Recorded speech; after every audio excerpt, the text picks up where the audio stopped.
Saudar todos, né? Todos que estão nos assistindo nesse momento. Hoje é um dia de muita felicidade, né? O primeiro pontapé aqui do nosso podcast, o Entre Dados, né? O podcast da Alfa Inteligência. Aproveitar e pedir que todos nos sigam na rede social, nosso Instagram, alfa.inteligência, que a gente tire esse momento para poder falar um pouco de pesquisa quantitativa, pesquisa qualitativa, as estratégias que são direcionadas a partir dos dados, e que a gente possa realmente ter um bom bate-papo, né? O nosso convidado aqui, o Luciano Carlos, vai poder se apresentar, né? Eu sou Emanuelton Borges, sou CEO da Alfa Inteligência, atuo com pesquisa de opinião desde o ano de 2007, né? Acabou de completar agora 17 anos já de carreira e fundação da empresa, com muito histórico aí de campanhas de prefeito, de governador, de presidente da República, senador, muita pesquisa também de mercado e uma bagagem acumulada aí para a gente poder realmente ajudar os nossos clientes também. Então, Luciano Carlos, nosso convidado, fica à vontade para se apresentar, Luciano. Legal, bacana. É muito bom discutir pesquisa, porque fazer reflexões sobre pesquisa, porque não é um tema, né, que é de domínio público. Então, meu nome é Luciano, prazer aí quem está nos assistindo. Eu desembarquei nesse foguete sem ré, né, chamado Alfa Inteligência, há uns 8, 9 anos, fazendo os trabalhos qualitativos, quantitativos. Inclusive aqui vai ser um ponto de discussão justamente essa diferença qual e quant, né? Trabalhei desde 1998, eu comecei a trabalhar no Datafolha, já com pesquisas eleitorais, trabalhei em algumas consultorias de marketing político e hoje tenho esse foco aqui dentro parte do Nordeste, né?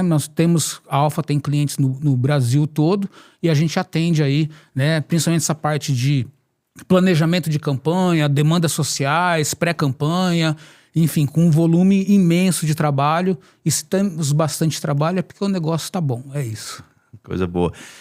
Eu queria começar, Luciano, falando um pouquinho sobre o beabá da pesquisa qualitativa, né? Eu sempre digo que a diferença de quantitativa para qualitativa é como se a quantitativa fosse uma espécie de eletrocardiograma e a qualitativa fosse uma ressonância magnética com contraste. Você vai entender as profundezas da cabeça, né, do consumidor. Mas, de forma geral, assim, como é que você poderia colocar para quem está nos assistindo, como é que é composta a pesquisa qualitativa? Quais são as etapas para se chegar na pesquisa e suas metodologias? Certo. Então, a pesquisa qualitativa, principalmente a questão de discussão em grupo, ela surge na década de 40, alguma coisa assim, dentro da psicologia, é uma ferramenta da psicologia. Então, veja só como que é interessante esse mecanismo, né? Quando eu coloco várias pessoas que possuem a mesma patologia conversando sobre essa patologia, eu tenho um complementando o que o outro disse. Nós temos uma reunião de pessoas que têm basicamente os mesmos sintomas. E o que isto, né, vai... onde vai parar isso, né? Tem pessoas que têm o sintoma há muito tempo, tem pessoas que têm o sintoma há um pouco menos de tempo. Então, ou seja, a gente consegue ali, né, não apenas um retrato, mas é um filme, né, do começo, meio e fim. Muitas vezes a quantitativa ela faz esse papel muito bem de fotografar o momento. A qualitativa ela tem justamente essa função de dar profundidade às coisas. Eu consigo prever coisas através da qualitativa. Uma qualitativa ela é formada por grupos de discussão, onde eu coloco 10 pessoas, 9, 8. A quantidade de pessoas varia um pouco, né? Mas é sempre mais ou menos isso. Entre 8 e 10 pessoas é um número mais do que suficiente para a gente ter um bom bate-papo. Então, dentro a composição do grupo, nós temos pessoas basicamente do mesmo perfil, né? A gente não pode colocar, por exemplo, uma pessoa de 50 anos com uma pessoa de 20 anos debatendo, porque são necessidades distintas e o assunto ele acaba sendo, né, indo para lados opostos e a gente não consegue ali deixar a conversa mais única, né? Então, basicamente é isso. A pesquisa qualitativa dentro da discussão em grupo, ela, de certa maneira, ela obedece a critérios estatísticos, inclusive, porque nós distribuímos os participantes pela faixa etária, pela classe social e tudo mais, mesmas regras que a gente encontra na quantitativa, com essa função de encontrar mais profundidade nos fatos, né? Com essa intenção da gente poder prever para onde é que vai, né, os fatos, as coisas que estão acontecendo na cidade. É basicamente isso. E me lembra aqui dessa jornada, né, nesse tempo todo. E curioso que a Alfa começou com Quant, né, e só veio colocar a pesquisa qualitativa no seu portfólio cerca de 6 anos depois da fundação, porque era aquela coisa, não, só vou entrar no mercado quali quando tiver realmente um produto que pudesse ser melhor do que o Sudeste oferece. E aí, com sua chegada, a chegada de outros profissionais, a gente conseguiu realmente ter um serviço realmente de excelência. E quando a gente olha para a parte de pesquisa qualitativa, a gente vai assistindo os grupos, as reuniões, é impressionante como uma pesquisa bem feita, ela tem um poder de prever o que vai acontecer, ela tem um poder de poder validar aquela informação. Eu sempre digo que assim, um grupo de discussão é como se fosse um teste em laboratório.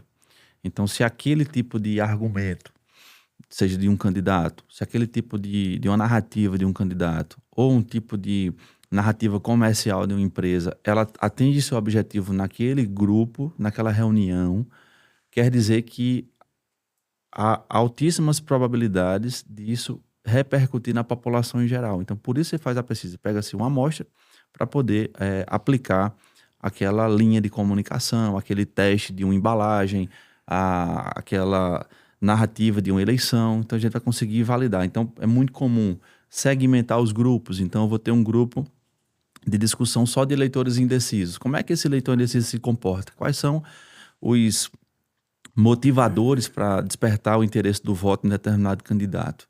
Eu vou fazer grupo só com eleitor do opositor. Por que é que esse eleitor vota no meu opositor? Quais são os argumentos? E aí a gente vai testando, validando, e entregando para a parte de marketing das campanhas a coisa já mastigada, né? A coisa já vem totalmente pré-pronta para poder transformar aquilo em mensagem de comunicação. Então, esse trabalho de pesquisa para planejamento, que é o nosso foco, né? A Alfa especializou em planejamento estratégico de campanha.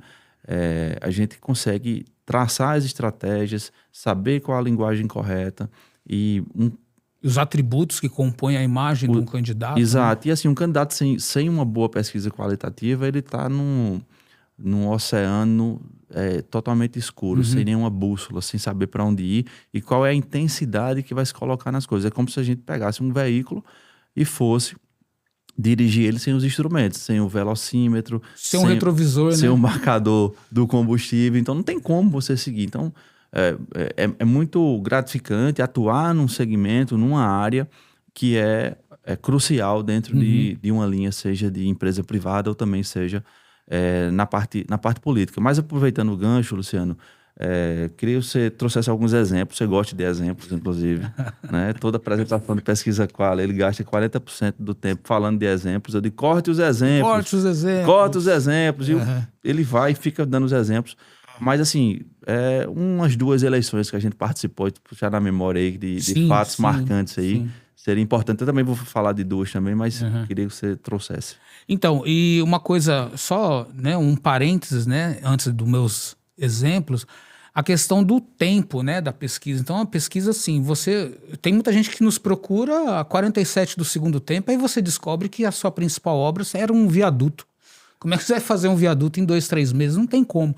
Então, a pesquisa é uma coisa perene. Ela tem que ir todos de ano. Não vou fazer pesquisa em agosto para saber o que eu vou fazer em setembro na campanha. Não dá.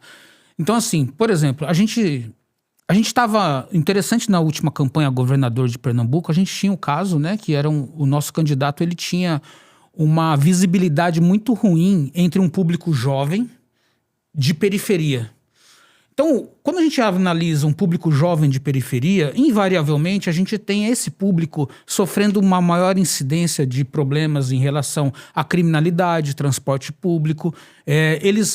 Cultura, lazer, geralmente é uma necessidade bastante premente junto a esse público, só que a violência precisa estar, né, não controlada, mas ela não pode estar tão exacerbada. Então, a gente identificou junto a esse público jovem, de periferia, de classe social mais baixa, que o transporte público poderia ser uma alternativa de aumentar a visibilidade desse nosso candidato. Por quê? Porque nós tínhamos uma ação já concluída do nosso candidato na cidade que ele administrava, onde ele acabou com o monopólio de um transporte público e, na verdade, ele reinventou o transporte público da cidade. Ou seja, era algo que a gente identificou através de quantitativa, né? Primeiro, começa na quantitativa com uma intenção de voto muito baixa entre esse público. A gente tinha 10, 15% de intenção de voto de uma maneira geral. Quando a gente olhava o segmento jovem de periferia, esse percentual caía para 2, 3%. Então, aí quando você olha a quantitativa e vê lá que a principal necessidade desse jovem, ele reclama muito do transporte público na região metropolitana, e a gente tem, dentro da qualitativa, as pessoas dizendo que um dos aspectos mais positivos do nosso candidato era ele ter, né, de certa maneira, quebrado esse monopólio do transporte público e reinventado esse transporte público. O que a gente faz? Transforma, empacota isso numa pérola de uma peça publicitária e entrega isso através de uma segmentação de redes sociais, de mídias, para chegar essa mensagem até esse público jovem. Quando a gente fez esse movimento, que aconteceu? O público jovem de periferia começou a se equiparar em intenção de voto. Reagiu, né? Respondeu. Responde na hora. Então, assim, durante a campanha, como o Emanuelton disse, né, a gente pode fazer um grupo hoje, os evangélicos são muito, né, são pessoas, é um perfil de eleitor bastante importante dentro de uma campanha.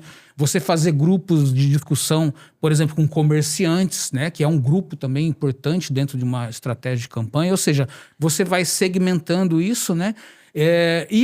Um outro exemplo também bastante peculiar, né, esse um pouquinho mais estratégico até, nós fizemos uma prévia, né, pré-campanha Presidencial, né? Presidencial, e havia uma disputa, né, interna do partido entre dois candidatos. O que acontece? A gente identificou que um dos candidatos, ele tinha, né, dentro de um público de vereadores de pequenas cidades, isso que é mais incrível, né? Aquela questão de São Paulo, a pujança econômica, a visibilidade que esse governador tinha e tudo mais, ele era um ícone dentro do partido. Então, ao invés da gente ficar procurando os deputados que tinham maior capilaridade, maior influência, a nossa estratégia foi o quê? Vamos conversar com esse cara pequeno, da cidade pequena, e a gente vai conseguir ganhar em quantidade. É mais trabalhoso porque você está falando com mais gente, você vai ter que segmentar mais a mídia, enfim, uma série de outras questões. Mas a qualitativa identificou esse público como um público proeminente, um público bastante promissor. E a partir do momento que a gente começa a conversar com esse cara, a gente vê a melhora do posicionamento do nosso candidato dentro desse contexto todo. Então, a pesquisa, ela, de certa maneira, ela tem essa habilidade. E tem um exemplo nessa mesma pré-campanha, que a fase posterior, nós fomos contratados para fazer o teste de material publicitário, porque os filmes, antes de veicular na mídia, eles são testados em quali. E aí fizeram um vídeo desse governador na periferia, com a camisa branca de gola lisa, numa escadaria de uma periferia, e foi... a turma da comunicação achou o máximo, mas quando a gente foi testar, todo mundo reprovou a peça porque era muito destoante da persona real do candidato. Então o cara era muito mais, seria muito mais assertivo, foi a nossa recomendação, que ele fosse gravar no escritório, de terno, de gravata, conforme realmente é a sua persona. Então, assim, esse exemplo de Pernambuco é muito bom. A gente tem alguns outros exemplos, né, de campanhas de governador, que os temas eles variam muito, porque as necessidades da população, elas vão ditar qual o tipo de gestor que quer. Então, quando eu tenho uma cidade ou um estado muito sofrido, a gente vai falar um pouco de índice de multiplicidade na Quant, mas quando você tem 2, 3, 4, 5 problemas como os principais, é sinal que o local não está bem. Exato. Então, a necessidade de alguém experiente, alguém que possa realmente colocar a casa em ordem, aí é onde se explica muitas vezes ex-prefeitos que nem saíram tão bem nas suas gestões, mas o sucessor é tão ruim, né, pior que ele, então ele vem meio como um organizador da cidade ou do estado. Então, quando essas necessidades elas são supridas, a gente tem um segundo perfil do eleitor, que ele não vai querer mais saúde e educação, ele vai querer geração de emprego, o turismo, vai querer algo mais... Tudo identificado na qualitativa, Exato, né? exato. Importante. Então, a pesquisa vai identificar o formato, a temperatura da linha de comunicação e narrativa e o candidato que vai ter realmente chance, porque esse candidato que foi lá em Pernambuco, nós trabalhamos na campanha de prefeito dele em 2016, ele era desconhecido por 70% da cidade e tinha 1% de intenção de voto na pergunta estimulada e ganhou a eleição, se tornou um fenômeno. Então, assim, muitas vezes é prever esse passo adiante, né? A pesquisa quali vai ter esse poder. Então, a gente vai poder depois conversar mais sobre isso, falar rapidamente de outra técnica quali, que é a entrevista em profundidade, Sim. que ao invés de ser um grupo, é individual, né? Só se aplica em casos bem específicos, formadores de opinião, fazer um trabalho com médicos, por exemplo, ou advogados, então precisa-se fazer esse trabalho individualizado para se aprofundar. E depois a gente vai falar mais sobre as EPs, porque dependendo do objetivo do estudo é que vai se aplicar efetivamente isso. Ou vamos entrevistar empresários para poder preparar um plano de desenvolvimento econômico para um município. Então, aplica-se... Professores para consertar a educação. Professores, né? perfeito. O próprio funcionalismo público, porque a grande diferença, quando a gente adota uma pesquisa qualitativa com discussão em grupo, a gente está mapeando um pensamento coletivo, a gente está mapeando uma tendência onde aquelas ideias elas vão ser encontradas nos 4 cantos da cidade. Quando a gente parte para uma entrevista em profundidade, eu estou diante de um profissional qualificado, onde eu preciso, né, de uma profundidade maior daquilo que a gente está discutindo. Então, se eu tenho, por exemplo, uma educação falha, eu identifiquei em outros estudos, né? A gente também tem que ter isso na cabeça. São estudos complementares, a gente vai desenvolvendo tipos de estudo ao longo da gestão e na pré-campanha. Então, eu identifiquei uma cidade, por exemplo, que ela teve um avanço em termos de educação, saúde pública. Dentro do grupo de discussão, as pessoas estão falando que a UPA melhorou o atendimento. As escolas com robótica é uma coisa, um sinal de que a cidade está indo bem e tudo mais. Então, quando eu tenho essa situação, o que eu posso fazer? É uma alternativa, né? Eu posso fazer um trabalho de entrevistas em profundidade com a cadeia produtiva. Já que a coisa está andando... Eu tenho lá uma questão de saneamento e calçamento de ruas que tá legal, foi feito um bom trabalho e tudo mais. O que acontece? Eu tô com um eleitor um pouquinho mais livre para sonhar mais alto. Ele não tá mais a fim de ficar reivindicando. Reivindicação de eleitor, ela nunca se cessa, ela muda, né? Ela de certa maneira, se aumenta a régua. Então, nesse caso, eu converso, por exemplo, com aquele lojista bacana, que o cara, ele de uma lojinha, ele virou uma rede, aquele dono de um restaurante legal, o dono de um supermercado, o dono do cara da material de construção, enfim, um construtor. E aí eu vou aplicar um roteiro de entrevista em profundidade, que diz o seguinte: eu estou aqui junto com um grande construtor. E aí, quais são as tendências da cidade? O que você sente falta para ela se desenvolver melhor? O que pode ser feito em termos de gestão pública para melhorar esse ambiente, para você investir mais no... Então, através dessas entrevistas, com essa cadeia produtiva, você consegue elaborar um planejamento econômico para você ofertar isso ao seu eleitor. A grande função de um estudo como esse é exatamente isso. Você planejar, fazer... Aliás, como todos os estudos, né? É justamente isso. Você planejar, mapear e entregar algo para o seu eleitor através de uma qualitativa. Você está sendo mais assertivo, né? E assim, falando... A gente vai ter a oportunidade de aprofundar em outros episódios sobre cases, por exemplo, e detalhes sobre as pesquisas, mas a parte... complementar a qualitativa é a pesquisa quantitativa, né? Então, eu sempre digo, vai fazer uma ou outra, não tem que fazer as duas, porque elas andam. Uma é a perna direita, a outra é a perna esquerda para você caminhar. Então, não tem como ter só uma, você vai virar capenga, né? Sim. Então, a quant, ela tem esse poder de dimensionar o tamanho das coisas, né? Eu sempre digo que a quantitativa é uma espécie de hemograma. Então, lá vai ter os índices de tudo, os indicadores, e quando eu tenho um conjunto de pesquisa quali, o correto é fazer a quantitativa após, né? Se eu tiver duas pesquisas quantitativas, eu posso fazer uma, faço a quali e faço a outra na sequência. Por quê? Aquilo que surge na quali como uma informação ou é repetida em mais de um grupo, a gente precisa dimensionar o tamanho disso. Exato. Então, fulano é desonesto, mas quanto? Quantos por cento da cidade acha o cara desonesto? Ou um atributo positivo da mesma forma? Então, assim, a pesquisa quantitativa foi o primeiro passo que a gente começou a trabalhar, a primeira área, já foi digital desde 2007, já era com Palm Top naquela época, e a gente teve a oportunidade de ter uma estrutura para poder desenvolver uma plataforma própria, né, para poder realizar essa coleta, essa auditoria, a tabulação e a entrega dos resultados.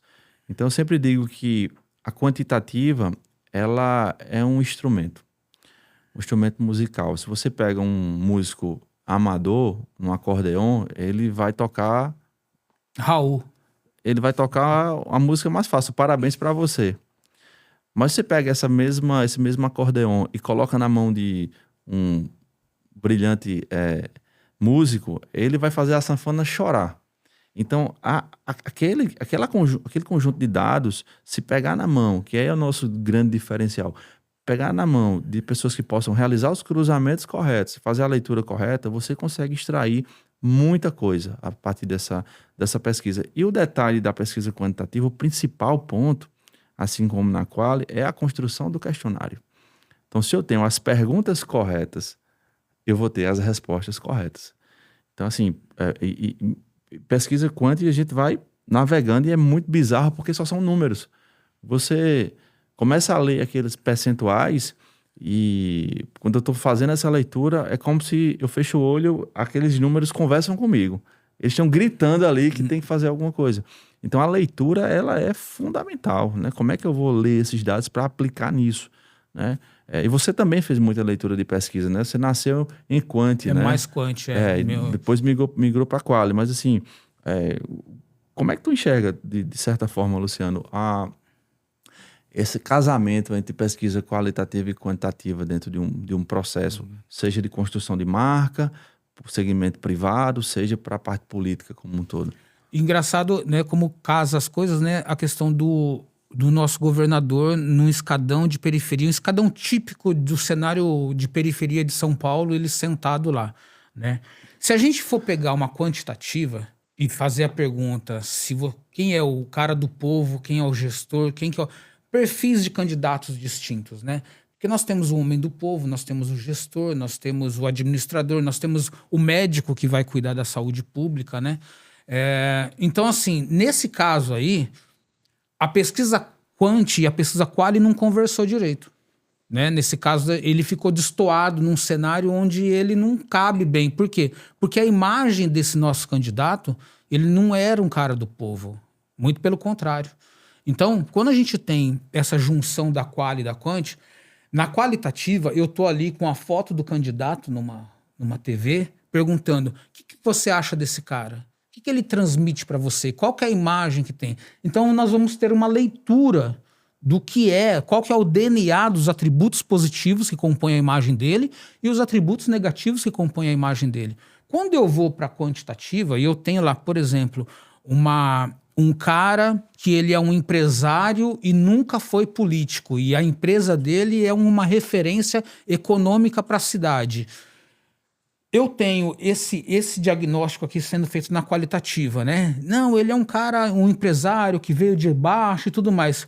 Eu tenho uma cidade onde infraestrutura está indo bem, a educação, índice de violência está legal. Ou seja, esse cara, o empresário, ele se encaixa bem com esse cenário de próximo passo, de um discurso desenvolvimentista que eu vou aplicar na minha campanha, né? Então, onde é que está a quali e a quant aí? Quando eu pego esse discurso desenvolvimentista, eu vou gerar mais emprego, eu vou investir em educação, eu vou trazer uma universidade para a cidade. Eu não vou falar que eu vou colocar médico no posto de saúde, que eu vou pavimentar a rua, que eu vou combater a criminalidade, porque isso destoa do que o meu eleitor está pensando. Então, dentro da quantitativa, eu tenho lá todos os índices de quem é que pensa o desenvolvimento econômico com maior frequência. Então, a faixa etária dos 30 aos 40 anos, o desenvolvimento econômico da cidade é uma preocupação para 60% dessa população. Enquanto que, numa faixa etária mais velha, quando eu vou lá para os 60 anos, eu vejo que a saúde pública é mais é uma necessidade maior. Então, o que eu tenho que fazer?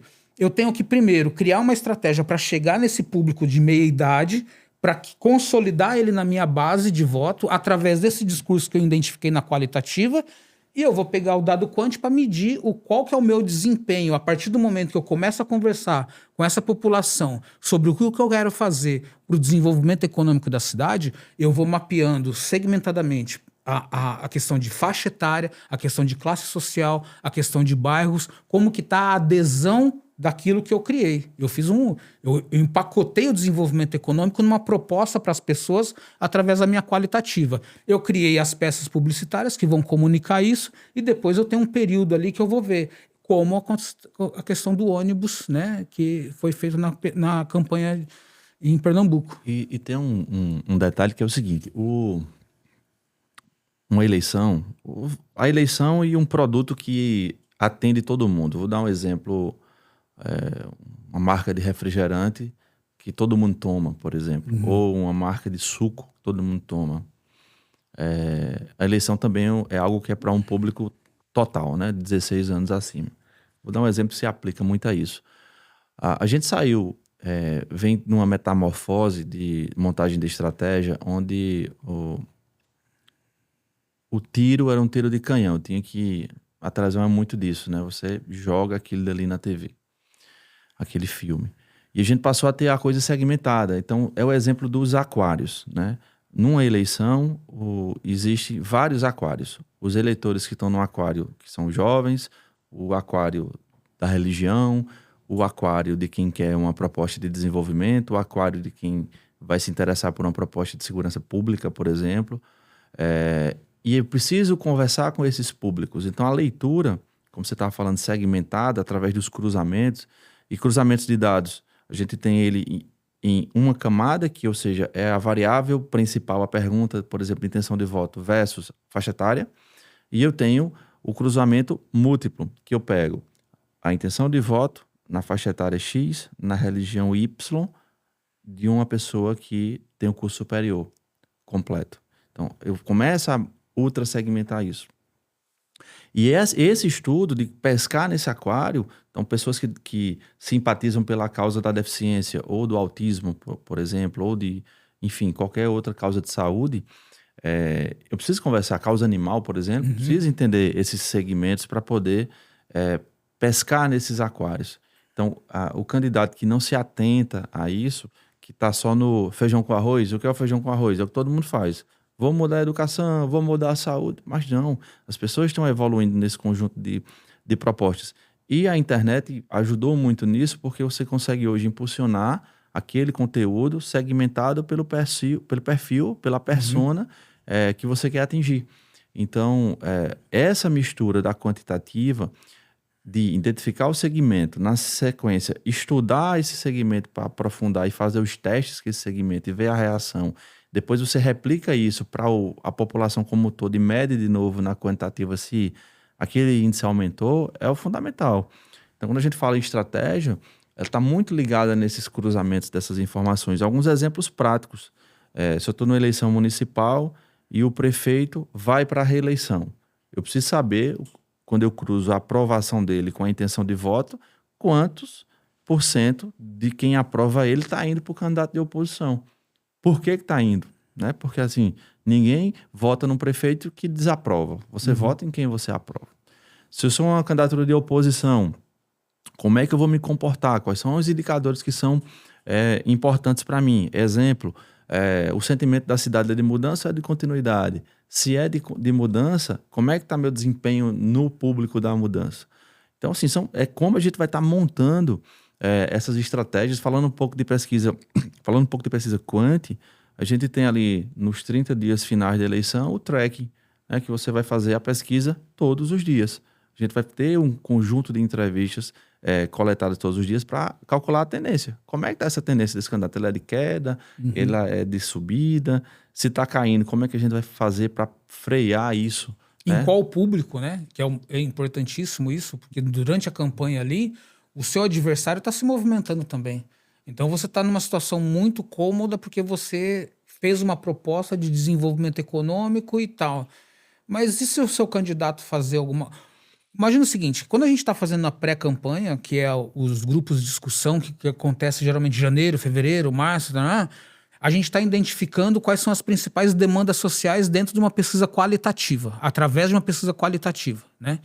Então, quando eu identifico dentro da pesquisa qualitativa que a saúde pública, na quantitativa, o principal problema da cidade é a saúde. Mas a saúde pública, ela é uma UPA, ela é um hospital, ela é uma consulta com um especialista, é realização de exame, é a questão da rotina do posto de saúde. O que está ruim, afinal de contas? E a competência, né? Porque você diz a saúde, mas a gente tem cidades que o município é grande, mas não tem hospital municipal. O hospital é da Universidade Federal ou do governo do estado e a prefeitura tem as unidades básicas de saúde ou policlínicas e tal. Então a saúde, o que está puxando para baixo é o quê? O hospital geral, mas o hospital não é da prefeitura. Como é que a gente vai posicionar? E uma coisa importante para quem é prefeito, embora a responsabilidade não seja sua, a exemplo da água e saneamento, segurança muitas vezes, mas você precisa fazer algo que vá, né, ao encontro disso para poder fazer com que o eleitor pense, poxa, isso não é atribuição dele, mas ele está fazendo a parte dele. Se ficar na inércia, a culpa é do governador, da governadora, você não vai para lugar nenhum. Então, assim, como a gente vai segmentar isso e vai poder estruturar isso em relação à proposta. E pesquisa quanto aplicabilidades, além do conjunto da campanha propositiva, digamos assim, ela vai ser muito útil na campanha de guerrilha. Ou seja, como é que está o mapeamento de votos em cada bairro? Qual é o perfil desse bairro? Quantos por cento está indeciso? Perguntas estratégicas do tipo, o voto está decidido ou o cara pode mudar o voto ainda? Qual é o local que pode ainda mudar o voto? Né? Então, os locais mais indecisos, como é que eu vou atuar nisso? Então, esse mapeamento vai direcionar a equipe de campanha, né, os cabos eleitorais, a estrutura para poder ir lá na casa, fazer a visita qualificada, pedir o voto e fazer com que ele use essas informações para isso e vá se acompanhando paulatinamente. Tem um caso de uma cidade de cerca de 40 mil habitantes que a gente aplicou um tracking de 17 dias. E foi muito estranho, porque o candidato de oposição ao cliente, ele estava crescendo 2% por dia. E 2% por dia é muita coisa. É muita coisa. E aí, o que é que está acontecendo? O que é que está acontecendo? A gente foi tranquilizar o nosso cliente, vamos monitorar e vamos fazer uma contra-argumentação, um contra-ataque nas regiões que a gente tem um percentual, uma propensão de abertura do eleitor. Porque tem locais que o eleitor tem uma barreira de entrada para determinado candidato. A gente tem isso muito nítido na campanha presidencial, né? As regiões se comportam como verdadeiros Os nichos, muros né? de proteção de cada candidato. As barreiras de entrada, tem delas que é pequena, mas tem regiões que é maior. Segmentos específicos. Então, a pesquisa Quant vem nesse encontro de, junto com a qualitativa, montar a estratégia. E aí uma coisa que é o mapa da mina, digamos assim, é o que nos diferencia muitas vezes. Não basta tirar a fotografia. Você tem que pegar aquela foto, fazer uma leitura e entregar um planejamento de ação. Esse planejamento é o que vai fazer a diferença do candidato. É como se fosse uma dieta. Se ele não seguir a dieta, ele vai engordar. Se ele seguir, ele vai poder estar dentro do que é o esperado do planejamento. Então, assim, a pesquisa Quant, ela, por ser só números, muitas vezes, dependendo da leitura, ela fala, né? E a qualitativa, ela vai explicar o porquê. O candidato X tem uma rejeição de 40%. Por quê? O que levou a essa rejeição? E o mais incrível é possível fazer algo para diminuir essa rejeição? O quê? Muitas vezes não tem o que fazer, mas às vezes tem sim. Tem um posicionamento que vai diminuir, né? Vai suavizar mais essa rejeição. Então, é muito nisso, Luciano. E ainda em Quant, né, falando um pouco sobre leitura, você tem uma fala muito importante que, quando você diz o seguinte, eu preciso segmentar essa leitura. E a leitura não só no perfil do entrevistado, ou seja, sexo, faixa etária, renda, aquela coisa toda, religião, mas às vezes você tem perguntas específicas que vai contribuir com essa leitura. Por exemplo, o público de eleitores que tem uma expectativa de vitória num candidato. O candidato tem 50% de intenção de voto, mas a expectativa dele é de 30%. Então, como é que a gente vai ler essas pessoas que não estão confiando nessa vitória dele? Então, respostas, né, que a Quant nos dá no meio do caminho. Isso. É legal, é bom você tocar nesse exemplo pelo seguinte: tem uma cidade que a gente está com uma situação bastante confortável. Nós temos um prefeito muito bem avaliado e nós temos seu sucessor, possível sucessor, que ele, de certa maneira, ele tem todos os atributos para aquele momento da cidade, que ele está vivendo aquela cidade. É uma cidade, inclusive, que ela tem esse discurso desenvolvimentista, certo? Então, na quantitativa, como é que eu fico sabendo qual que é o meu teto, por exemplo, ou o teto do meu adversário? Aquele pessoal que mais passional no voto, aquele pessoal... É importante você medir, por exemplo, no interior a gente fala muito dos babão, né? Então, quantos por cento são os radicais da base do meu concorrente, né? Então, se você faz uma pergunta bem básica no questionário quantitativo, por exemplo, o quanto você concorda com o político realizar favores do tipo uma consulta, quem for... Pura fila, né? Quem for a favor, quem achar que isso é uma coisa legal, é a base do seu concorrente. São aqueles eleitores. Então, inclusive, a gente está até com uma medição bastante interessante nas nossas quant, né? Que é a questão do medir o radicalismo da polarização. O quanto quer se livrar da polarização. O quanto quer se livrar da polarização. E a pergunta também de se você votou no Lula porque ele é bom ou para se livrar do Bolsonaro.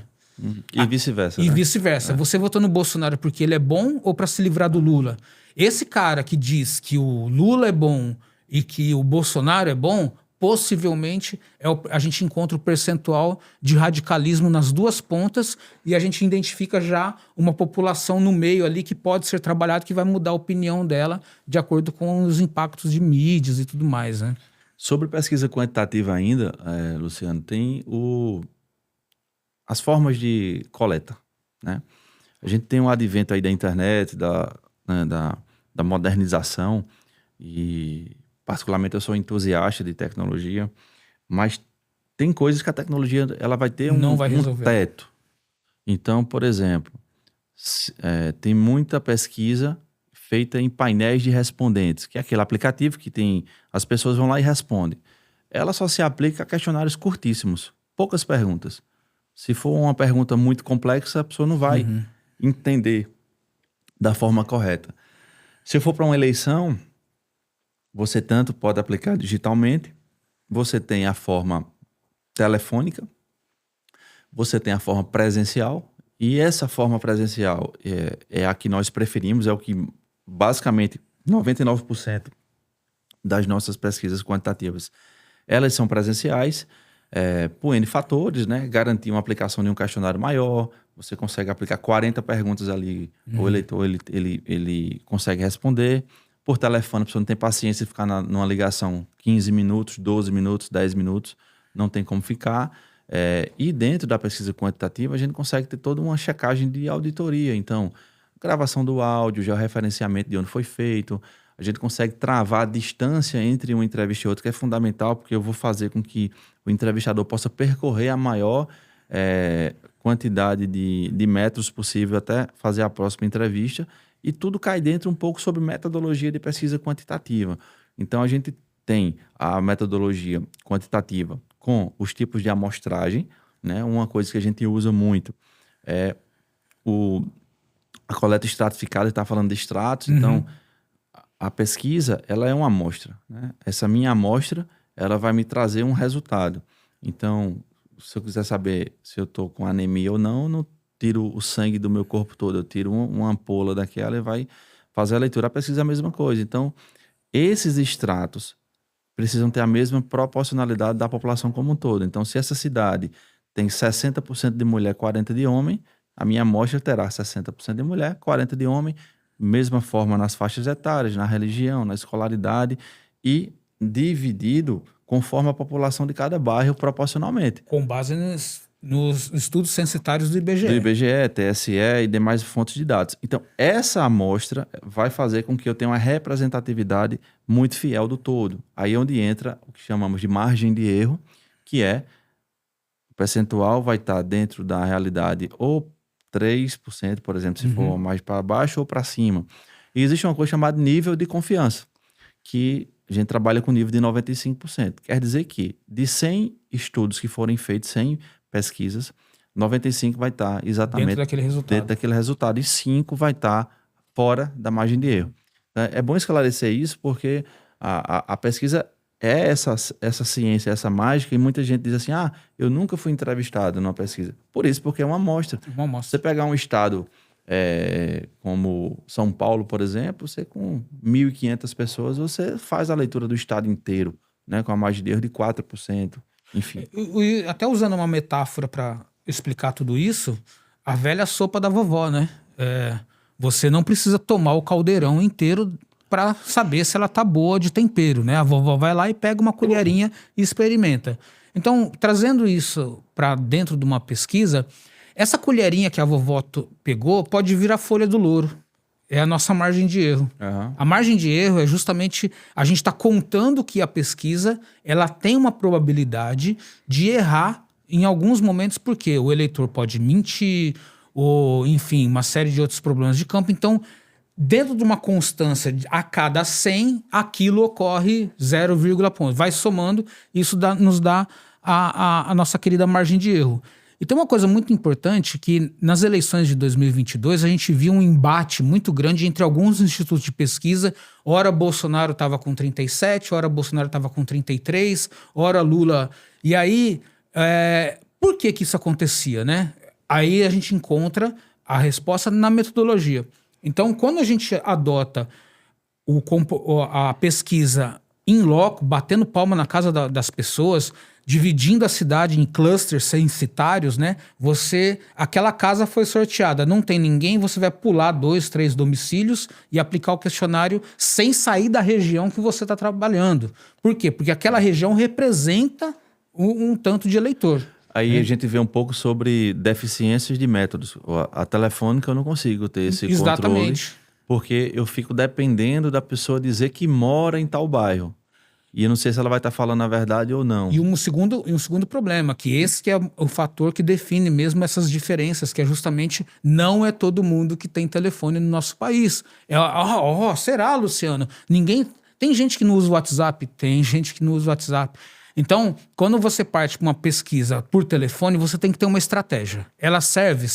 Nenhuma metodologia é melhor do que a outra. Agora, se eu quiser uma opinião de intenção de voto em quem você vai votar para presidente da República do Brasil, eu tenho que fazer uma presencial. Por que eu tenho que fazer uma presencial? Porque todo mundo vota. Eu não posso ter o luxo de deixar 10, 15% da população de fora do meu estudo por conta de não ter telefone. Por exemplo, uma eleição de entidade de classe, por exemplo, Ordem dos Advogados do Brasil. Então lá você tem o telefone dos advogados e não tem como você achar um advogado na rua, porque o cara está no escritório, o cara está trabalhando, está numa audiência. Então, cada metodologia ela vai se aplicar como uma chave de fenda. Cada chave vai apertar o seu parafuso para poder fazer acontecer. E ainda um pouco sobre essa engrenagem da parte de pesquisa, é importante falar de tecnologia. A tecnologia ela veio para dar velocidade, assertividade e profundidade. Então, tem uma ferramenta muito legal que a Alfa usa, que é a ferramenta chamada Tensai. Essa ferramenta ela consegue atuar na coleta dos dados, na auditoria dos dados. Então, por exemplo, o áudio das entrevistas, a checagem das respostas, o local georreferenciado de onde foi, ele consegue bloquear que não faça uma entrevista uma ao lado da outra, tem que ter 100 metros de distância, por exemplo, não permite. Ele tem uma cerca eletrônica, ou seja, eu quero que seja feita nesse bairro. Se o entrevistador sair do bairro, ele não permite executar aquela entrevista que estava lá colocada. Então, esse conjunto ferramental faz com que a gente possa não só ter uma boa pesquisa bem feita, mas a gente possa ter a segurança que aquela amostra, Representa a ela cidade. é uma amostra boa, ela é uma amostra fidedigna ao todo, porque o que causa muito erro em pesquisa é você não ter a amostra coletada corretamente. Não adianta você ter o melhor entrevistador, o melhor estatístico, não, mas se não foi coletado em campo da forma correta, ou o erro também pode ser o equívoco, muitas vezes, na formatação dessa amostra, isso pode fazer uma diferença muito grande, principalmente em eleições mais apertadas. A geografia do local que vai ser entrevistado, os dados, né, geográficos e censitários é importantíssimo porque é muito comum em cidades de porte médio até pequeno ter muito voto segmentado. Então, de repente, você tem um candidato que ele é natural de um distrito. Esse distrito representa 20% do eleitor da cidade. E você dimensionar erradamente esse distrito, ou nem vai lá, então vai enviesar totalmente o resultado. Principalmente a eleição do vereador também, porque geralmente são segmentados. Então, essa engenharia de amostra corretamente, tecnologia com a checagem e a leitura dos dados vai fazer com que, no final, a gente possa construir um planejamento em cima dessa informação. Porque imagine que eu faço um exame de sangue, foi coletado de forma errada, ou até trocado o resultado, e o cara não tem diabetes, e de repente ele tem. Aí ele vai e come coisa com açúcar. Ele vai morrer, esse cara. Né? Então, assim, esse é uma coisa importante. E uma coisa que a gente tem visto muito, era menos, agora tem avançado, é a recomendação que o candidato ele possa ter mais de um instituto. Ele tem a sua empresa de confiança. É importante fazer o espelho. O que é o espelho? É você rodar 2 estudos, 2 pesquisas ao mesmo tempo, com a mesma amostra, o mesmo questionário, para comparar. Você saber realmente, principalmente em eleições mais apertadas, para poder realmente ter essa leitura. Né? Então, é muito disso como é que a pesquisa Quant vai contribuir. E outra coisa interessante também é como é que a gente vai fazer essa interpretação, sabe, Luciano, dessas informações. Em que sentido? Quando a gente pega esse segmento dessas pessoas, né, seja a religião, ou seja, a faixa etária, como é que a gente vai poder introduzir peças de comunicação dentro desse segmento? Como é que a gente vai usar a qualitativa para isso, por exemplo? Cirurgicamente, né? Porque precisa ser um exemplo também, né? A gente sempre caindo nessa questão dos exemplos para visualizar melhor a coisa. Uma fatia do eleitor mais radical, de maior idade, eles geralmente empacotam o problema, né, numa coisa só. A gente costuma chamar nos nossos relatórios desse eleitor monotemático. Então, o cara, o candidato, ele é coronel da polícia. Ponto. É o suficiente para fazer esse eleitor, né, votar nele. Ele só tem um único atributo, coronel da polícia.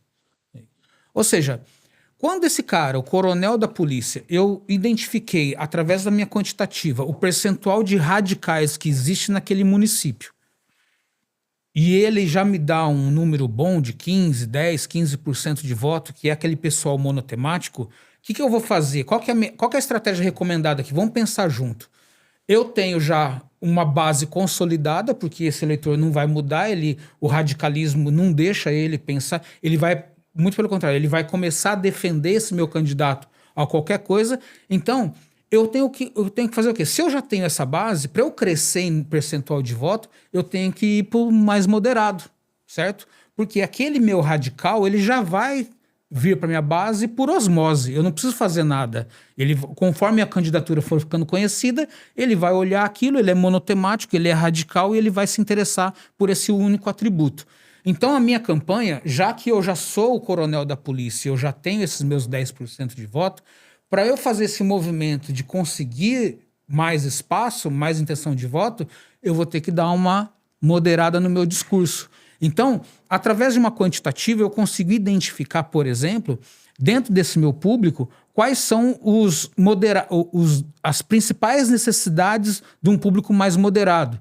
Então, vamos pegar o radicalismo de direita, que a gente tem hoje, né, a questão de temas importantes como aborto, temas importantes como legalização, descriminalização de drogas e tudo mais, permeando esse ambiente mais radical. Quando eu vou por um mais moderado de direita, eu já começo esse tema ele já diminui um pouco a importância e eu já começo a ver aqui questão de gestão, Estado enxuto, privatização, segurança. Qual que é o tema que liga esse meu mais radical ao mais moderado? A minha pesquisa quantitativa está aqui na minha frente. Então eu vou ver que, por exemplo, família permeia nos dois públicos. Eu vou ver no meu dado quantitativo que dá a mesma importância, por exemplo, à doutrinação nas escolas. Ou seja, eu tenho na minha candidatura como continuar conversando com a minha base e dar um passo adiante conversando com um público diferente. Através do quê? Eu vou lá e falo, na minha gestão, eu vou ter um projeto contra a doutrinação de a proteção de família, enfim. Eu vou azeitando o meu discurso para conseguir cada vez mais ir andando, né, adiante. E um pouco também sobre estratégia, né, de mandato. Para quem vai para a reeleição, se você é um médico e você é prefeito ou governador, a sua saúde tem que ser impecável. Se você é um professor, a sua educação, a educação do município, do local, ela tem que ser incrível. Se você é um engenheiro, o setor de obras e infraestrutura também tem que ser. Não quer dizer que eu não vou fazer por outras áreas, vai ter que fazer por todas as áreas, mas a sua área de destaque é a sua área de formação. Então é muito comum a gente ver prefeitos que são médicos, não fizeram um bom mandato na saúde, eles nunca mais vão voltar ao poder. Porque aquilo que ele está preparado para ser, ele não conseguiu ter a capacidade de fazer. Então a gente tem exemplos de prefeitos médicos que eles fizeram de tudo pela saúde e hoje são ovacionados, né, nas suas cidades. E o contrário. E o contrário, os caras se mudam para outro município. Então, assim, é importante segmentar isso, é importante entender qual é a estratégia, qual é a temperatura, né? Então, assim, todo esse conjunto, meio que recapitulando um pouco o que a gente conversou, esse conjunto de dados e essas informações qualitativas, quantitativas, essa bate no liquidificador, entrega um planejamento, um relatório, é fundamental, né, para um êxito eleitoral. O êxito eleitoral, ele nem sempre é a vitória. Ele pode ter uma vitória política. O capital político. O cara que era um vereador, foi candidato a prefeito e a partir desse momento virou a segunda força no município. E ele pode ser a vitória eleitoral. Às vezes uma vitória eleitoral pode até ser uma derrota política também, né? Você vai... Teve uma cidade do Maranhão que o prefeito foi para a reeleição e se reelegeu com 26% dos votos. 26. Eram 7 ou 8 candidatos. Ele 26, o segundo com 25, outro com 23.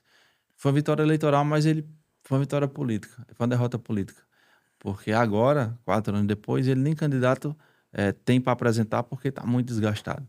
Então, tem algumas nuances nesse sentido e a pesquisa vem nesse contexto, né? Então, acho que eu acredito que o candidato que souber utilizar de forma correta essas ferramentas, esse conjunto em massa de dados, ele vai ter, eu sempre digo assim, depois você faz uma pesquisa qualitativa num determinado município ou estado, a analogia é como se você estivesse numa sala escura e de repente você acendesse a luz, você vai saber exatamente o que fazer, quando fazer e a forma, né, que você vai fazer. E engraçado que as barreiras de comunicação, né? Então, por exemplo, o médico, a gente está dando um exemplo de médico, mas a pesquisa qualitativa, ela identifica o que é o prefeito médico, o DNA da imagem dele é a saúde pública e ele ser médico. Mas o estudo qualitativo, ele vai identificar qual que é o atributo, o real atributo do candidato, e ele tem que trabalhar nisso. Ele é um gestor, tem que estar impecável a gestão. Ele é um educador, tem que estar... Enfim, né? Agora, o mais interessante é o seguinte. Eu sou um médico e sou prefeito da cidade. E eu fiz um viaduto, eu pavimentei 1.500 ruas, eu fiz saneamento básico.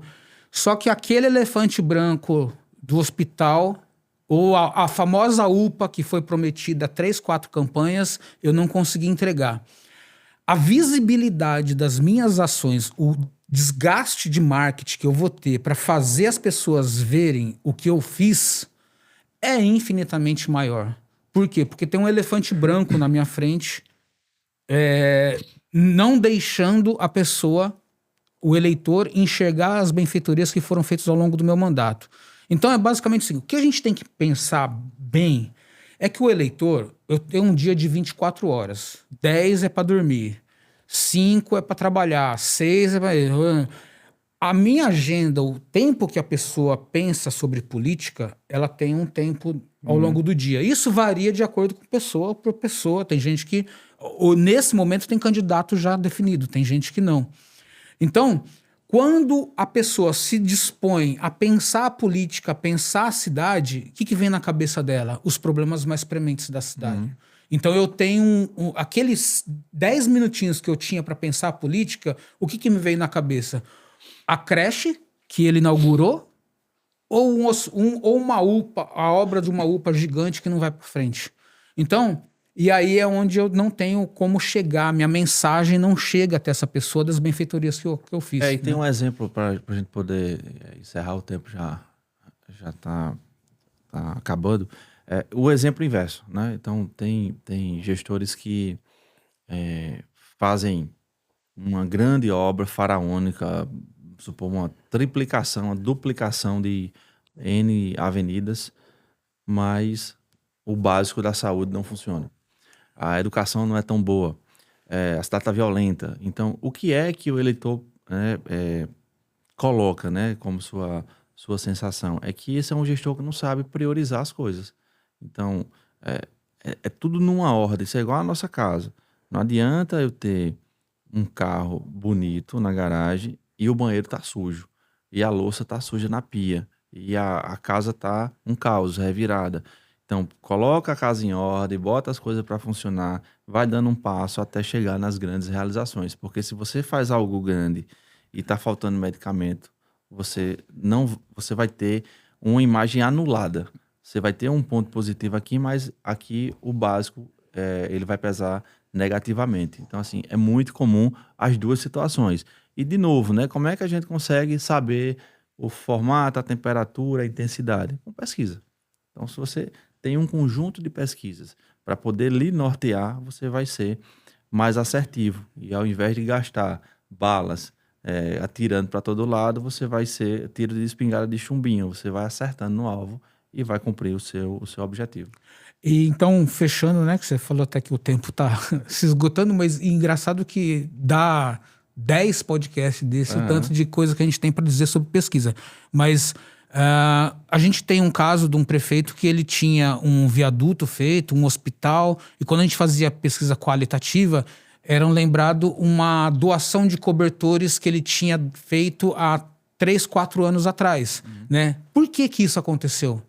Porque no DNA da imagem desse prefeito ficava muito mais claro que ele era um cara bondoso do povo do que propriamente um executor de obra.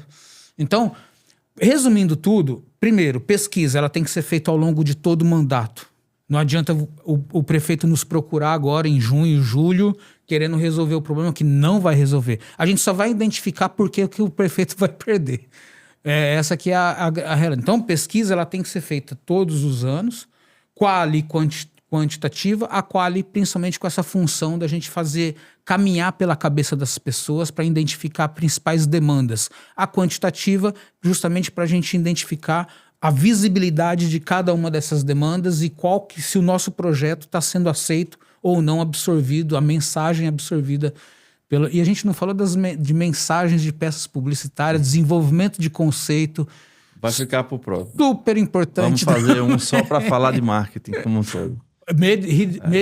Redes sociais, né, que hoje está praticamente definindo a campanha. A gente tem até o caso de campanhas que nós fizemos há 4, 5 anos atrás, elas não existem mais, né? Então tem uma série de temazinhos aí para a gente poder explorar mais ainda. Então, pessoal, chegando ao fim desse episódio aqui, passa rápido, passa voando o tempo, agradecer, né, a presença do Luciano, nosso convidado, agradecer, né, a audiência de todos, que a gente possa ter contribuído com o debate do mercado de pesquisa, explicado um pouco, né, é muita coisa para pouco tempo.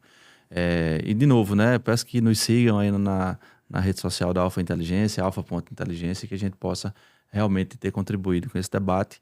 E outros episódios virão, a gente vai aprofundar muito sobre comunicação, sobre marketing, sobre estratégia, sobre tecnologia, sobre exemplos práticos, para que a gente possa realmente enriquecer o nosso mercado. Luciano, obrigado. Muito obrigado. Acreditem em pesquisa.